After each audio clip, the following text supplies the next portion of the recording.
Amriteshwariyai Namaha.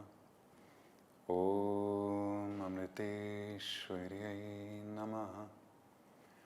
Om Amriteshwariyai Namaha.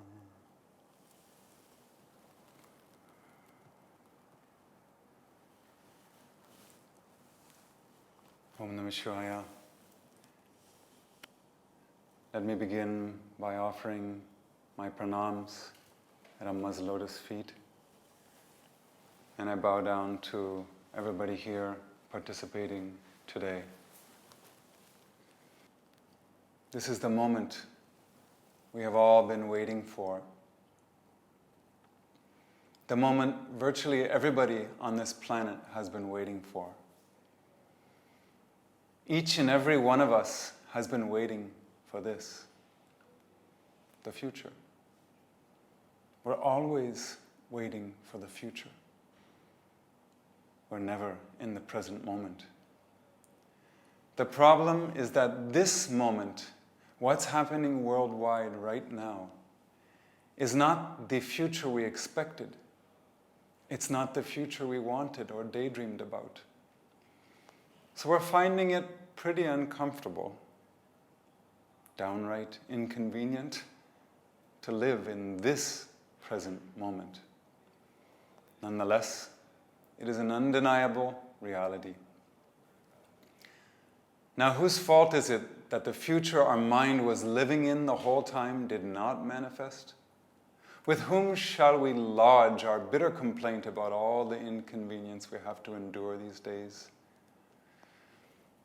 We have nobody to blame but ourselves. Because, as Amma says, humans and nature are in a perpetual state of mutual reflection.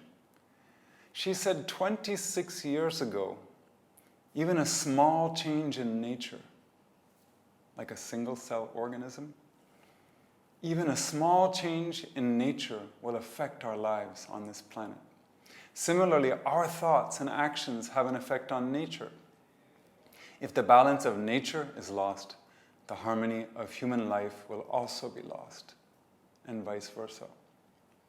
More recently, Amma said in her message about COVID-19, the selfish things man has done to nature are now coming back in the form of such epidemics. Just think of all the suffering we have given nature. For example, every year, due to human influence, an area the size of Costa Rica is deforested, and desertification consumes an area the size of Greece and Ireland combined. Isn't Mother Nature the one who should find us inconvenient? Shouldn't she be the one complaining about us? People might ask, doesn't Mother Nature have love for us, her children? Of course she does. She has far more love for us than we have for her. Just imagine you're a parent and you wake up in the middle of the night coughing. There's smoke throughout the house, and you realize it's on fire. You immediately rush to the room of your children and shout, "Kids, wake up, wake up." If your kids are deep asleep and don't respond, would you let them go on sleeping? No. You would shake them even more forcefully. If they whine, saying, "I don't want to wake up," you would still do everything in your power to bring them back to their senses, even if you have to shake them violently. Not because you hate them, but because you love them. Truly, we have all been deep asleep in our unconscious life of selfishness. We set the world ablaze with the fire of selfishness. Then we went to sleep in the middle of it. Mother Nature is simply giving us a compassionate wake-up call so that we can escape from the fire before it's too late. In the present world situation, we may feel that many unexpected happenings are creating obstacles on our path, forcing us to change our plans. Actually, it should be teaching us not to get attached to our plans, because we cannot really control everything that happens around us. Just think about the 230,000 people who died in the tsunami of December 2004. We can be sure that they had a lot of plans for the day, the month, the year, their whole life, none of which ever happened.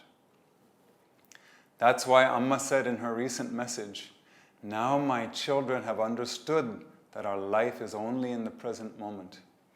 Even our next breath is not in our hands.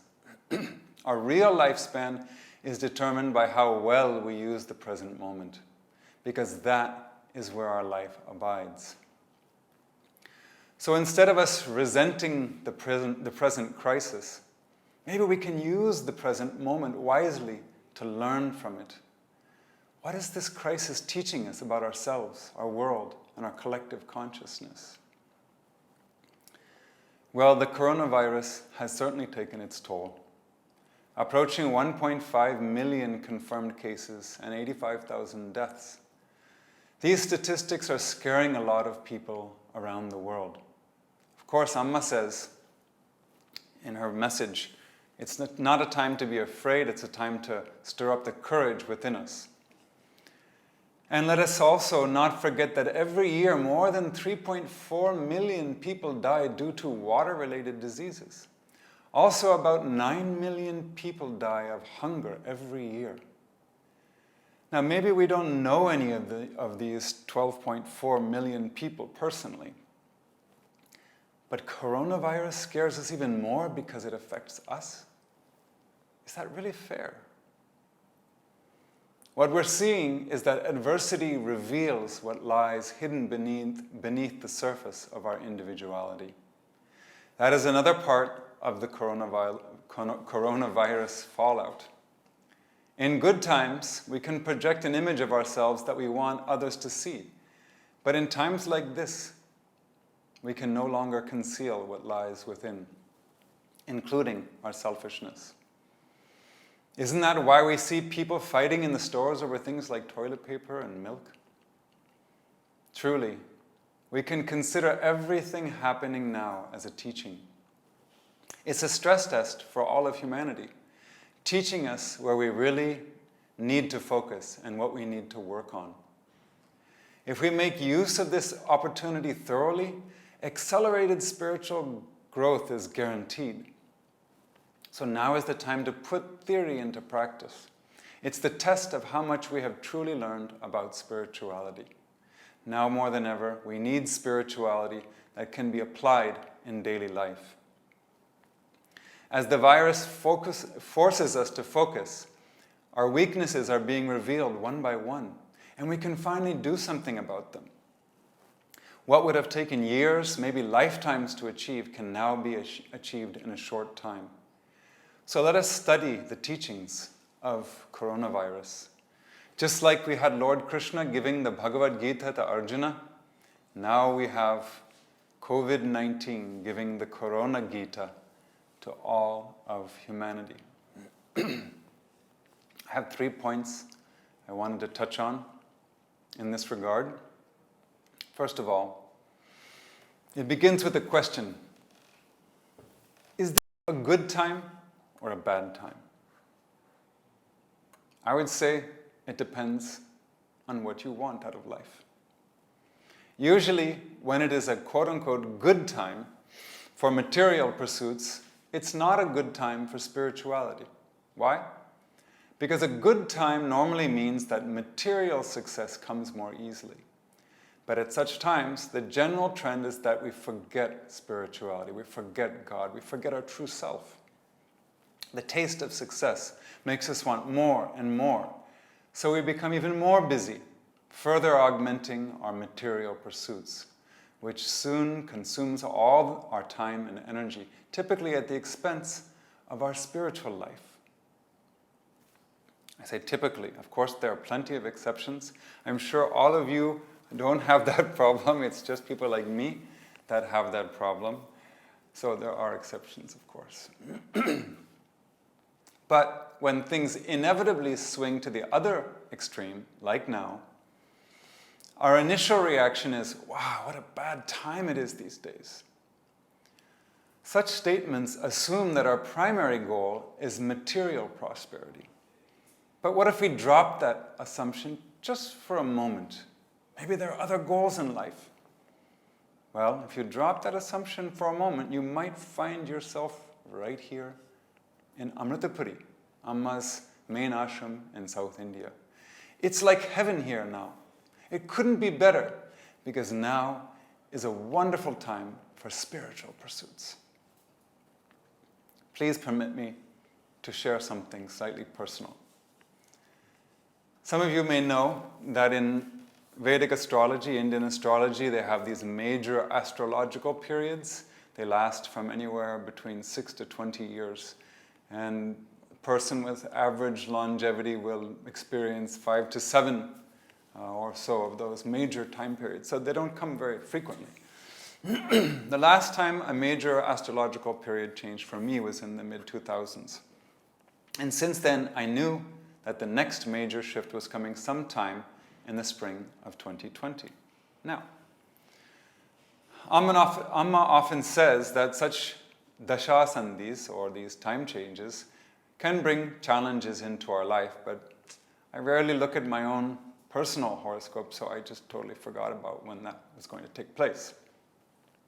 For some reason, though, the night before the ceremony, when so many of Amma's disciples were initiated into sannyasa, the ochre robes, and brahmacharya, the yellow robes, to put it simply, I remembered that a new astrological period was supposed to take place soon.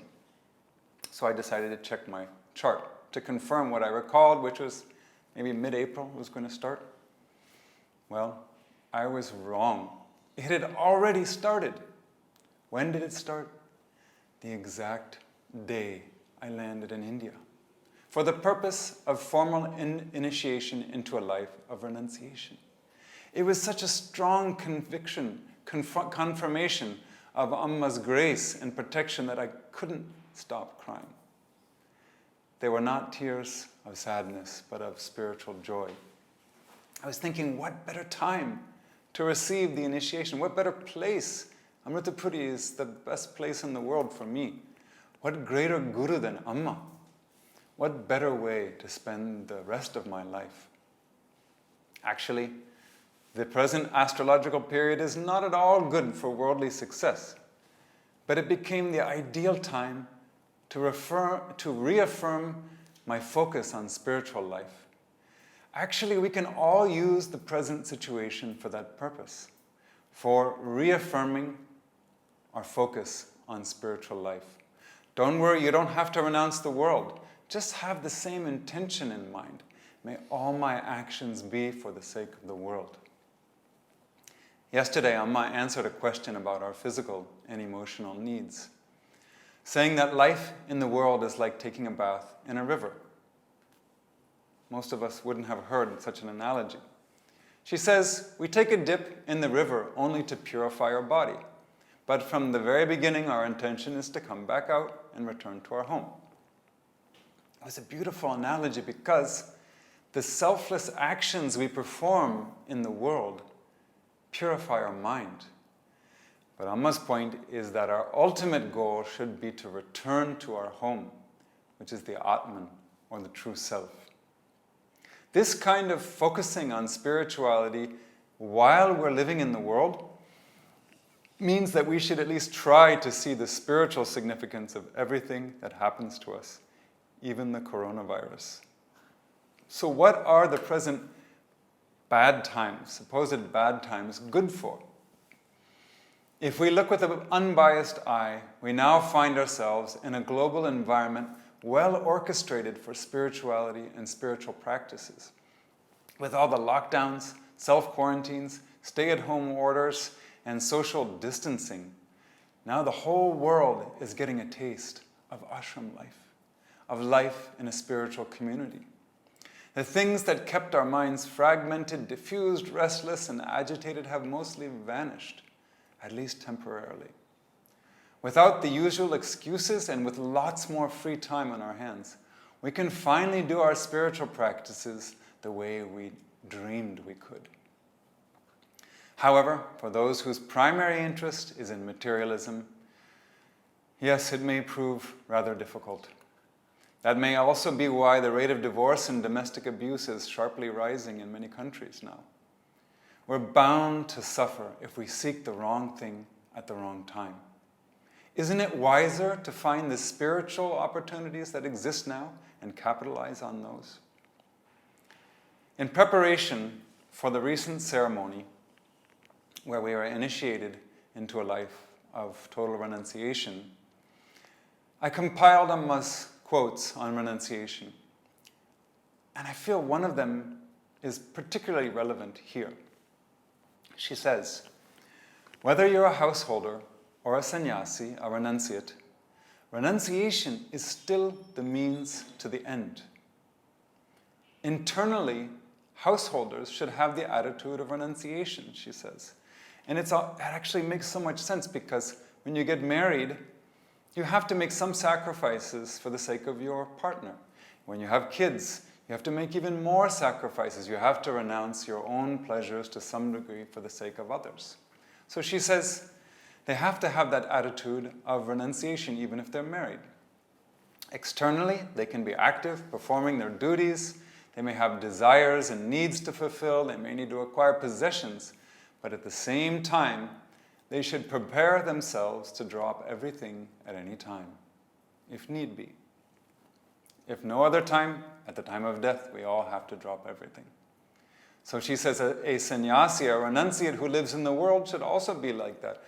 Look at Amma's disciples. Even Amma herself has to deal with so many institutions, so many people's problems. We, in our own small way, we have to help people share their problems and live in the world where Amma's ashrams are. They're in society. We have to manage all these things. She says we have to be dynamic in our actions, but detached within. Trying. But that's the secret, she says. You have to be dynamic in the world, but detached within. She says a sannyasi, a renunciate, is one who has dedicated his or her entire life, both external and internal, for the good of the world. Whereas a householder renunciate, she's calling everybody household renunciates. They leave a family life externally, but the life of a renunciate internally. That just means you have a family, but you're still living for the good of the world. Now is a perfect opportunity for all of us to realize and practice these points. Just think, when the mind objects to all the rules and regulations surrounding the coronavirus, stay at home and wear a mask, and I'm sorry, I'm not wearing a mask right now. Try to remember that they are not for our own sake, but for the sake of all beings. We can make the resolve, by this sacrifice of mine, may the world's suffering be reduced in some small measure. We can do this every day. The next point is that it is a really good time to feel gratitude. We mustn't forget our sense of gratitude at times like this, because there's always something to be grateful for. There's always someone facing greater challenges than we. When we remember such people, the latent compassion awakens within us, and we spontaneously feel gratitude as well. Once, a boy went to the mall with his mother, and when they passed the shoe store, he shouted, "Mommy, Mommy, buy me these new shoes."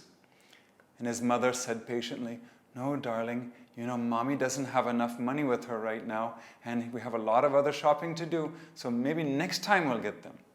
The boy only cried and screamed louder and louder, and it got so bad that his mother had to abruptly leave the mall. The boy was still throwing a tantrum as they left, but just outside he saw another boy on the sidewalk who didn't have any shoes at all. So he stopped crying. He said, "Well, at least I have a couple shoes."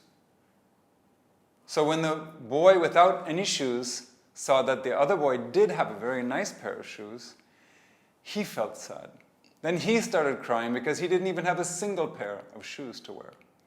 He walked out of the mall and down the street crying all the way. He thought, "I must be the most unlucky boy in the world," until he saw another boy who had no feet. He thought, "Wow, at least I have 2 feet." And he stopped crying.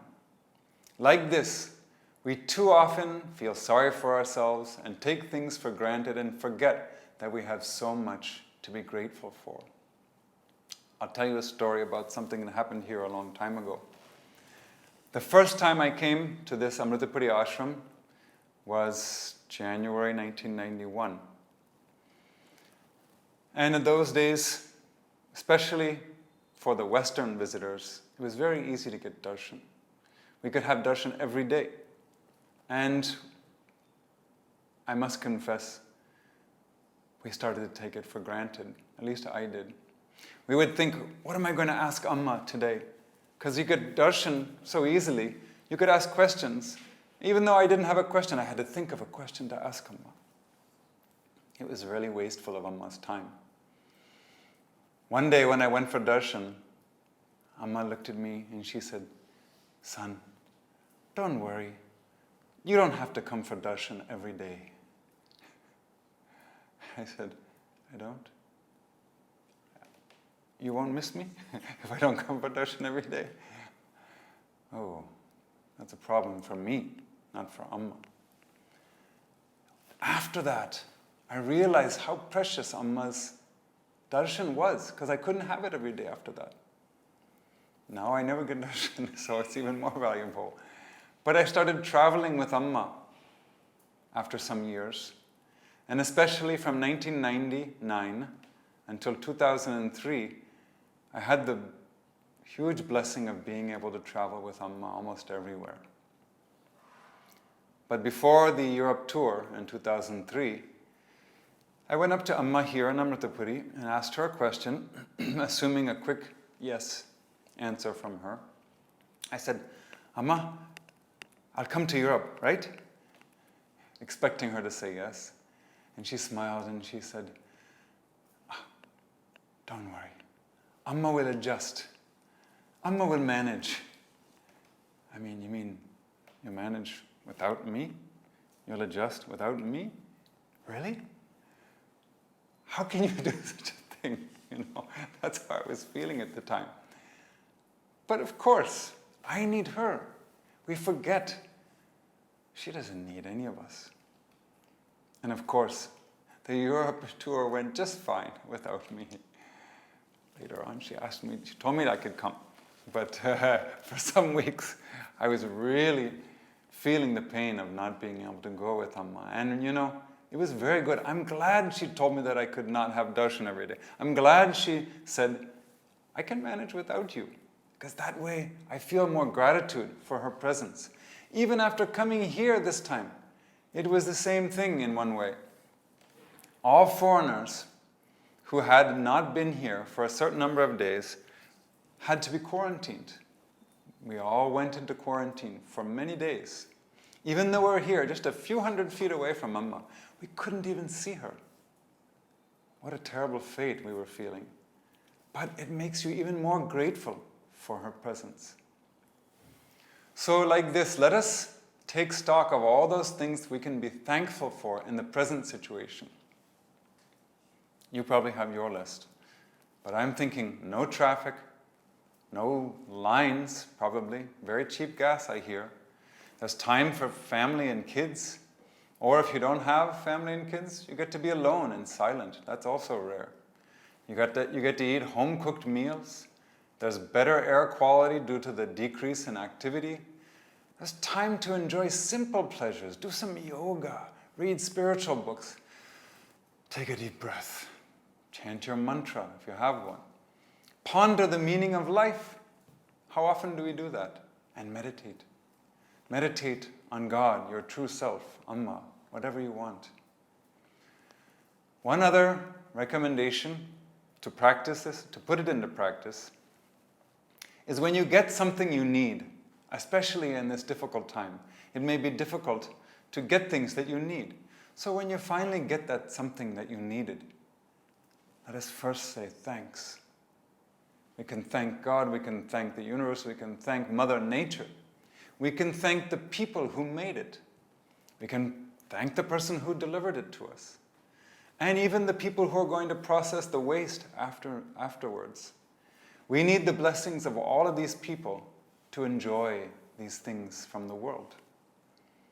So gratitude is fundamental to our life.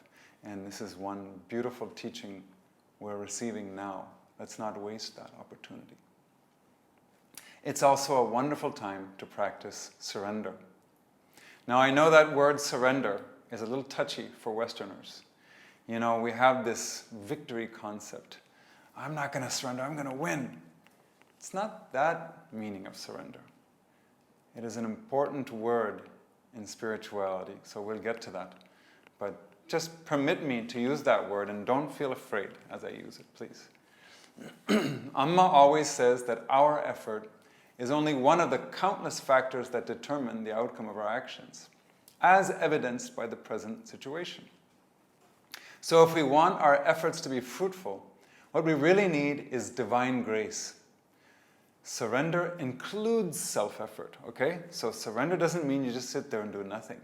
It means you're making effort, but you're remembering that that's not enough. We have to have a strong emphasis on praying for grace. That's why Amma said in her message on March 11th, spirituality teaches us not to run away from the challenges in life, but face them courageously. However, she herself asked the question, however, how do we do that in the current situation? It's like a terrorist is waiting just outside your house. The moment you open the door and come out, he'll attack you. Similar is the situation with this virus. So we're left with little choice. Under the present circumstances, we can only take necessary precautions and pray for divine grace. Precautions is the self-effort, and then divine grace. It's up to divine grace. But when we pray, our prayer can be of various kinds. We can pray out of fear. Really, this is considered to be a very elementary level of prayer. It is not at all mature spirituality. Next, people tend to pray for the fulfillment of their desires. This too is still immature because it's self-centered. Real spirituality starts when we embrace selfless prayer. Out of sheer love for God, or out of compassion for all beings, or out of a desire to know God, to know our true self. So when we practice surrender by praying for grace, it should not be only for ourselves. Let us include in our prayers all the people who are suffering far more than we. Remember those who are immersed in suffering right now. The people who are dying without their loved ones at their side because they'll get infected. Those relatives who cannot ease the suffering of their members in the final hours of their life. We can pray for all these people too. Those of us who came from abroad to Amritapuri, you could say we're all stuck here, at least until the end of April. More likely, much longer than that. There are no flights anywhere. We can't go outside at all. In a sense, we have no freedom, physically. But if we surrender to this situation, which is the only option left, we discover a whole other world of inner freedom. When we stop worrying about protecting our physical health, we open the door to improving our inner health. When we stop worrying about our material wealth, we can start accumulating spiritual wealth. When we no longer miss hanging out with our circle of friends physically, we can finally hang out with the inner friends of spiritual thoughts and divine remembrance of God, of Guru, Amma, your true self, whatever you want. Surrender doesn't make us weak. It unlocks the real strength within us. It enables us to unlock that strength. This ashram, Amritapuri, has always been Amma's training ground for teaching us how to face and overcome all challenges of life. I confess that when I first came here, it sometimes drove me crazy that yes didn't necessarily mean anything. And tomorrow meant something between one day later and infinity. It took my Western mind a long time to figure out that I wasn't here to get the job done, or at least not the job I was thinking of. Ultimately, my Western mind had to surrender to the reality that the only job I had to focus on was overcoming the challenges posed by the negativities in my mind, my vasanas. And that proved to be a whole lot more difficult than any physical task. In fact, Amma herself once said, "This ashram is a very good battlefield. Whoever comes to this field must fight. Some will be injured, some will withdraw and run away. But if you succeed here, you can conquer the whole world." Amma's waiting to see how many will emerge victorious. Now is the time for us to imbibe these words from Amma and put them into practice, because each of our lives constitutes the field of activity she's talking about. It doesn't mean only here you can do this. The battlefield that tests our spiritual maturity is our life. And accepting our present life circumstances as that test is the first step towards the success that Amma is referring to. Let us not keep her waiting too long. So, one way we can put this into practice is to keep a diary of what we learned each day. It's not like a free flow, oh, today I did this, I went, I did the laundry and, made my bed. Not that kind of stuff. It should be what we learned, including things that didn't turn out the way we thought, the things that didn't go the way we wanted, the fears that we had that never actually happened. All we can do is make the effort. The results are in God's hands. That's what this diary will teach us. I'll give you an example. We had to go for a test, a blood test, in the nearby hospital. They wanted to see, the health officials wanted to see if any of us foreigners had coronavirus. Amma, even before we went, Amma was 100% confident it would all be fine. Of course, she already knows what the outcome is going to be. Of course, she was right also. But let's say I was panicked for 3 days until the results came. We had to wait 3 days. For some people, it might be a terribly stressful 3 days. At the same time, this quarantine, so-called quarantine that we were in, I and Swami Shantamritananda Puri, we did it in a beautiful room on the beach with an ocean view. You could hear the sound of the waves all day long. We felt the gentle breeze. You could hear it on the cocoa palm leaves. A ruby red sunset every day. It was like paradise. But if we were stressed out, we wouldn't have been able to enjoy a moment of it. Our expectations, desires, and fears are not only the obstacles to surrender and acceptance, they are also the obstacles to enjoying the present moment. This is the reason why we truly need to embrace surrender, not as a weakness, but as an opportunity to unlock the strength hidden within us. In sum, the 3 points today that I wanted to share were: any so-called bad time can be converted into a good time through a change in our focus, through a change in our goal of life. And now is certainly a good time for spiritual pursuits. The second point was about gratitude. We have so many things to be grateful for even now. And the third was that from the coronavirus, we are also being taught the importance and power of surrender. Before I take questions, I'd like to conclude with an excerpt from Amma's most recent message about the epidemic. She said, during this time, when the entire world is reeling in the darkness of the COVID-19 pandemic, let each of us come together to light the lamp of hope, compassion, and unity. The virus is filling us internally and externally with the poison of fear and anxiety. To destroy it, we have to ignite our inner flame, our inner light. Let us light the lamp of new life, the light of goodness, the light of knowledge that dispels the darkness of ignorance. Let us eliminate this poison with the panacea of right action and right thinking at the right time. May our selfless action combined with divine grace protect the world. Then we will definitely succeed and come out of this darkness. Just like Amma knew the outcome of our blood tests before the results came, she's giving us an assurance that we will definitely succeed and come out of this darkness. As always, Amma captures the essence of the matter. Now we just need to practice it. For your information, you'll find links to the full text of Amma's messages in the description of this video. I strongly recommend you read those messages.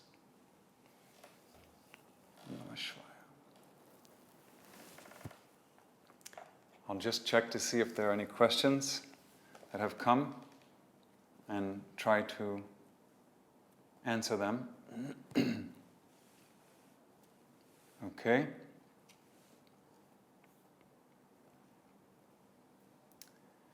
It seems that the number one question is, will there be more talks by Swamis? Yes, there will be more talks by Swamis. There's already one scheduled for 1 week from today by Swami Atmananda, who goes to Australia sometimes. And the time might not be the greatest time for people in America. Europe, it's in the morning, and up to Australia, it's a good time. You can always watch the replay. We're going to, after just touching up the beginning and ending of the videos, we'll make them public going forward, so you can see them and won't have to struggle to find them. Okay, here are some couple more questions. Seva during the pandemic.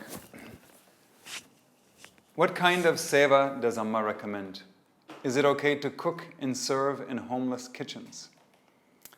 Let me answer one at a time. One thing that Amma said in her messages was that, it was the very first message she gave on March 11th, I believe. She says we have to follow the guidelines given by the local authorities. So that's a question that your local city, county, whatever, legal body would need to answer. I know that we used to cook and serve in a homeless kitchen in Chicago. If they are continuing it right now, that means that it's okay in our county there. But it changes every county. As we've seen, these lockdowns and stay-at-home orders issued different times, some not issued at all. It varies from place to place, so you'll have to check with the authorities there. On going outdoors, many people miss nature. Yes. This is the next question.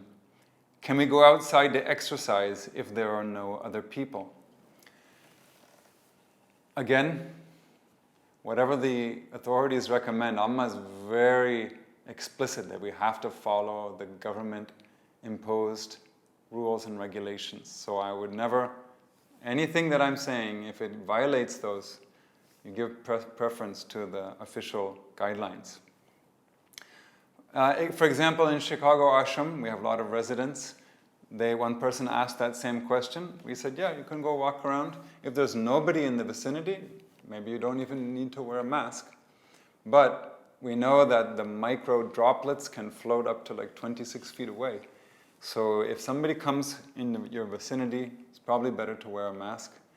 As we found out, it is the asymptomatic people who are most dangerous in spreading the virus. So we never know whether we have it or not. So act as though you have it. Assume that you have it, even though 99% of the people won't have it. Another question. What are Amma's instructions regarding going outside for Westerners? If you're here in the ashram, the answer is no going out at all. If there's an emergency, she even said that someone else will go get the medicine for you or do something for you. You don't have to do it yourself. We have strict rules that we cannot leave here right now. Now that is actually pretty much the same situation in most townships, cities, wherever you live. So I know essential trips have been permitted a lot of places. But what is an essential trip? The more people who go out for quasi-essential needs that are maybe not so essential, the more we compromise the whole purpose of the stay-at-home order. So it's always good to ask yourself, is this necessary, or is it just that my mind is restless? Because whatever I answer, I hope it doesn't become an excuse for people to give in to their restless mind and violate what is actually best for the whole world. So ask yourself, what if everybody does what I want to do? Is it good for the world or bad for the world? Maybe we'll realize that the mind is just looking for an excuse to do something. Amma says to do what our governments say to do, but our leaders are not necessarily looking out for the greater good. What attitude should we take? Amma always tells us to focus on our intentions, not other people's intentions, because we cannot change them. Maybe the democratic process allows us to elect different leaders, but people are who they are. I remember somebody was complaining to Amma. Mr. A was complaining about Mr. B or C or something like that. And, Amma said, that Mr. C, Mr. B, whoever it was, is Mr. B. If he weren't that, he would be somebody else. You can't change him. He has to change himself. So let us focus on our own intentions. Our intentions should never change. They should be, my life, of course this is in an ideal world, my life is for the good of the world.